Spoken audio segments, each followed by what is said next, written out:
Well, I think we have to give Tabo a round of applause. I mean, if there's ever an advert for a youth with talent, this is Tabo. And before I start, because, I'm going to be a dull and boring chairman, please give a standing ovation for these youth that have demonstrated great talent.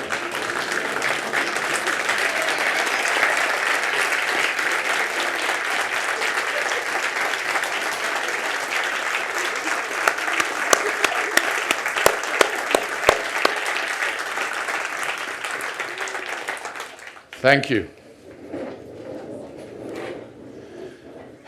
Just as tonight we rightfully celebrate our partners in business and government, who are the lifeblood of the Youth Employment Service, and congratulate our special award-winning top 35, under 35, Yes Youth Champions, yes you are the champions, who have overcome all odds to receive this deserved recognition. And as we also celebrate the companies, Ford, Nedbank, ABSA, and all the others who support them, it behoves us to take honest stock of where we now stand in our overall quest to defeat the scourge of youth unemployment in South Africa. As Amilcar Cabral advised, I quote, "Hide nothing, tell no lies, claim no easy victories." Close quote. South Africa's expanded unemployment stands at 12.4 million South Africans, or 42.6%. That is up from 8.1 million, or 35.3%, only 1 decade ago. 7.3 million of that 12.4 million are youth. The trend line over time, my friends, is worryingly going frankly in the wrong direction. Despite the economy adding an average of 160,000 new jobs per annum, it also added 430,000 to the unemployed per annum over the past decade. So we created 160,000 jobs on average each year, but we created a net 430,000 added to the unemployment number per annum over the past decade.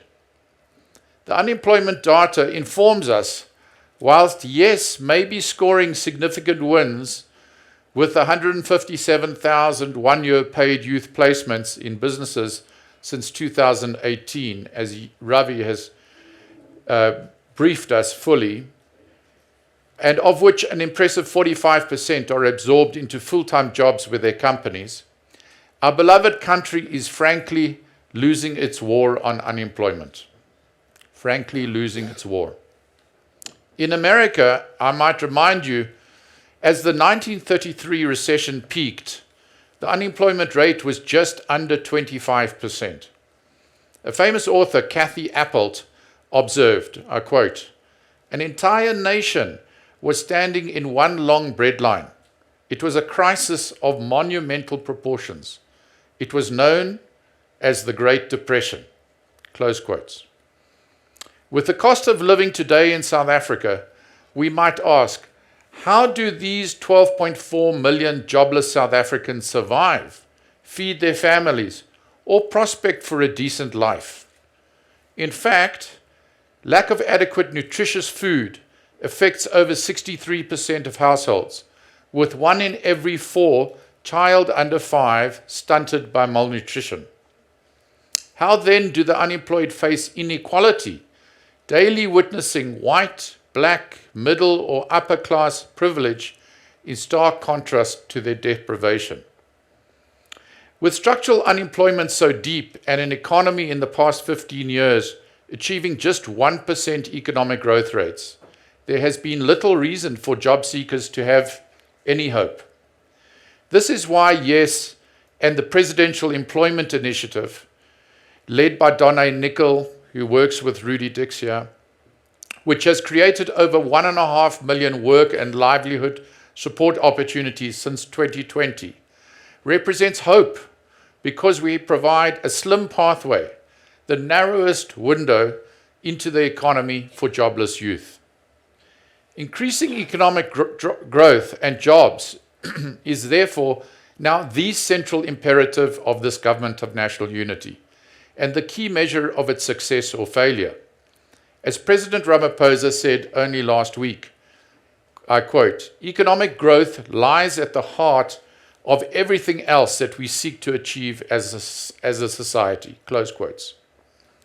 Economists largely agree that an annual rate of 3% economic growth is the minimum requirement to absorb the 500,000 net new entrants, 500,000 net new entrants annually into the economy. So if we understand that rate, if we undershoot that rate, we must expect unemployment to increase further.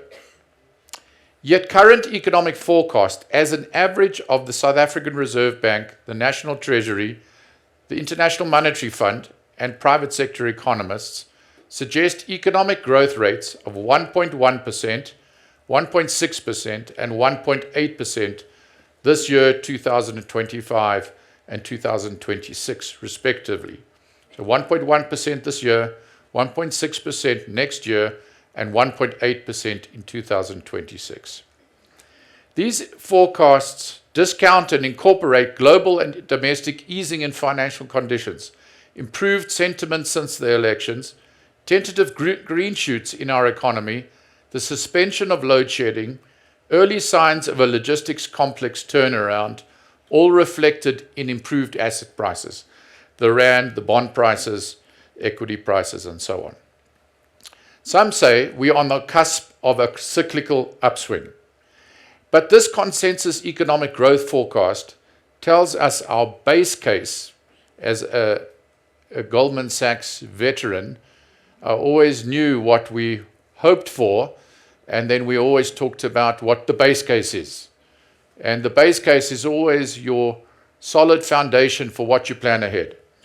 So it tells us our base case must be to expect growth to remain wholly insufficient to arrest the increase in unemployment. As I said, tell no lies, claim no easy victories. It is clear that we need a pivot in economic strategy to achieve a quantum leap in our economic growth prospects and the creation of jobs. At the heart of our past economic challenges lies the crippling effects, yes, of state capture across state institutions, called out famously by Pravin Gordhan, the late minister, who we miss very much, saying, "Join the dots."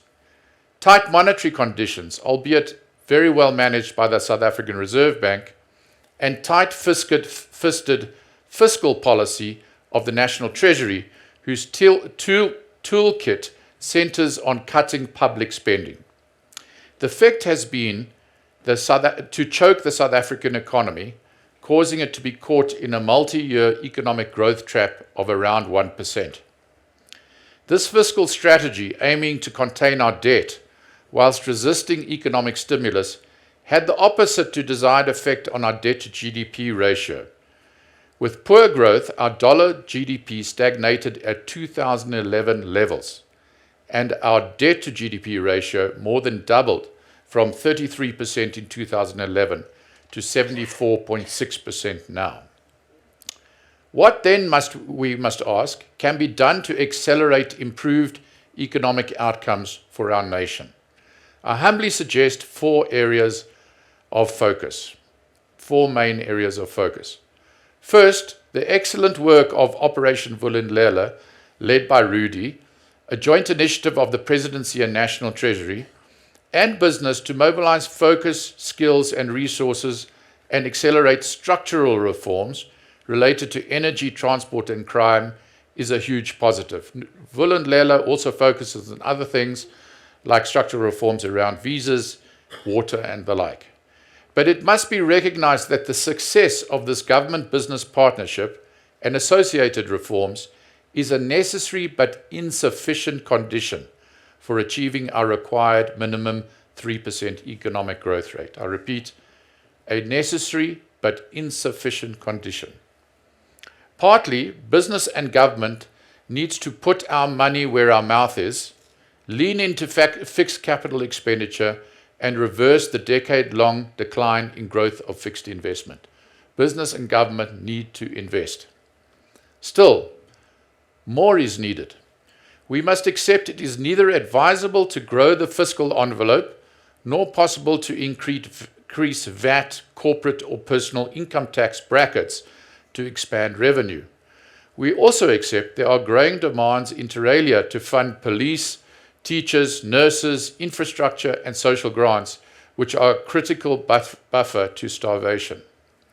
Second, therefore, a huge exercise to reprioritize budget expenditure using zero-based budgeting is urgent. We must revisit government's national budget allocations, lower consumptive expenditure on salaries and administration, and find space to fund productive investment in industry, small businesses, and infrastructure. The 2004 national budget allocated 2.4 trillion rand, and we need to reprioritize how we are spending that money. This reprioritization may result in less spending in some areas and more in others, where fiscal and social multipliers are highest. For example, investing in SARS to drive tax revenue, the National Prosecuting Authority to prosecute corruption, social grants, public investment in infrastructure, grants for micro-enterprises, etc. But we must cut back on wasteful, corrupt, and irregular expenditure and introduce performance management to extract bang for buck from spending. We must ask hard questions. If programs like the CETAs, which receive billions of value for taxpayers' money, should be restructured or even eliminated. We must re-examine our tax incentives and rebate structure, which benefit the middle classes, to instead fund programs like public health for the poor. We all know the NHI debate, but why do rich and middle class families receive rebates on medical aid? Setting the income levels above which benefits such as tax rebates are lost will need to be carefully negotiated, but sacrifices will need to be made by some in the interest of driving higher growth outcomes for all. When 55,000 public sector employees, 80% more than a decade ago, each earn over 1 million rand per year, when the government wage bill is 724 billion, yet aggregate outputs are poor, a comprehensive restructuring of the public service is needed. Some think a large once-off voluntary retrenchment package for high-paid employees may generate savings that can be recycled into funding more frontline teachers, nurses, police and administrators at lower cost. A significant reduction in the size of the cabinet, almost twice the size of the 1994 GNU cabinet, is most certainly needed. Third, industrial policy. It is important to provide space for budget expenditure on industrial incentives to support economic investment, exports, and productivity. Earlier this year, I had the pleasure to teach as an adjunct professor, in the economics department at Columbia Business School. That was after I taught at Yale. Some people think I went to jail. I was exposed at Columbia Business School to a vibrant debate in the United States, where factories are being built with the help of federal aid regarding industrial policy, backed by strong fiscal stimulus to reinvigorate manufacturing and jobs. South Africa is not America, but we should interrogate our industrial policy, applying improved policies here to ensure a level and competitive playing field for South African businesses. Whether imposing selective tariffs on imports, thereby making local production more competitive, making South Africa great again, or making grants, tax credits, subsidies, and or apprenticeships available to invest in advanced technologies, strategic mineral processing, agriculture, local manufacturing, or clean energy, better policy can boost industry. Factors such as labor regulation, for instance, allowing continuous 24/7 three-shift production, training subsidies to support improved productivity growth amongst the workforce, cost of services, crime and infrastructure influence manufacturing investment decisions. We must leave no stone unturned. Fourthly, this industrial policy pivot will encourage foreign investors to reconsider South Africa as a foreign direct investment destination. Government must understand that investment conferences and overseas roadshows do not translate into new fixed investment. It is rather, and I'm borrowing on my Goldman Sachs career, the hard work of engaging the world's largest corporations, one by one, with the objective of dynamically engaging on what package of policies and incentives can entice them into large fixed investments in our economy that will each add the desired billions of dollars and thousands of jobs into the mix. Can you imagine, for example, if Apple, a company 5 times the GDP in its market cap of South Africa, 5 times, decided to manufacture or assemble all Apple phones for the entire time zone in South Africa and invested tens of billions of dollars in a factory or factories, creating millions of jobs, both direct and indirect.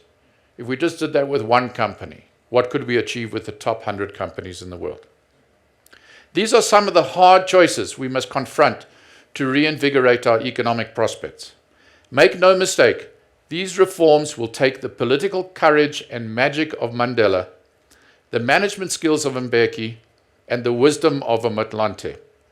If President Ramaphosa's 7th administration can perform this trifecta, a storied place in history beckons.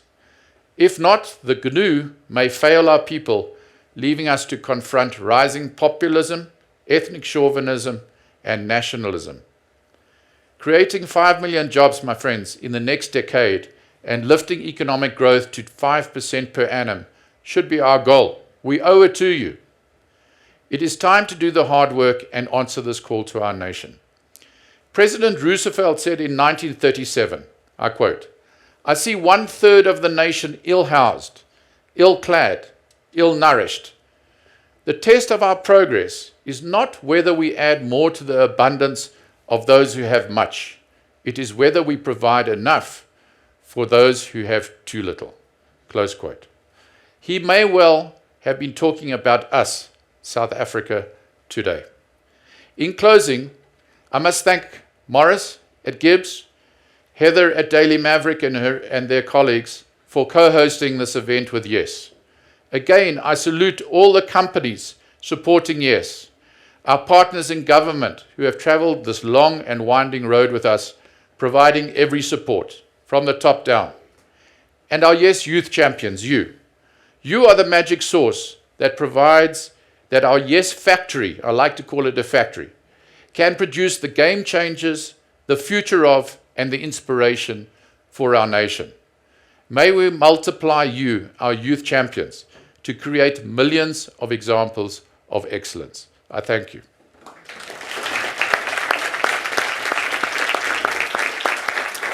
Thank you, Colin. That was amazing and an honest reflection. Colin, I commend you for your words. The reason I commend you for your words is that I also was a banker. And as a banker, I'm sure you'll appreciate this, I was taught to give credit where credit is due. We're almost at the end. You guys still okay? Still good? Still having a good time? Makeup is still make-upping? All right, fantastic. Thank you for that. And now I have the privilege of vularing the ndlela for our next speaker, who is the head of the Project Management Office of the Presidency. Please help me in welcoming to the platform Mr. Rudy Dix.